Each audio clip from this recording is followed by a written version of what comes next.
বন্ধুরা সবাই কেমন আছেন? আলহামদুলিল্লাহ আমি ভালো আছি, আশা রাখি আপনারাও ভালো আছেন। আমি এখন রান্না করলাম মুরগির হাত পা, কারণ আমার নাকি কলসি নেই শরীরে, কলসি শুকিয়ে গেছে।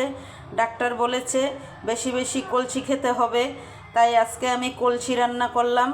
আজকে আপাতত মুরগির কলসি রান্না করলাম, কারণ ডাক্তার বলেছেন গরু, ছাগল, ভেড়া, মহিষ যত যা আছে, হাঁস, সব কিছুর হাত পা বেশি বেশি রান্না করে খেতে, তাহলে নাকি কলসি হবে শরীরে।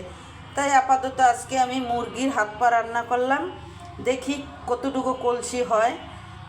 আপনারাও যদি কারো কলসির অভাব থাকে তাহলে বেশি বেশি মুরগির হাত, গরু, ছাগল, ভেড়া, মহিষ যত আছে ইত্যাদি সবার হাত পা রান্না করে খাবেন, তাহলে বেশি বেশি কলসি হবে।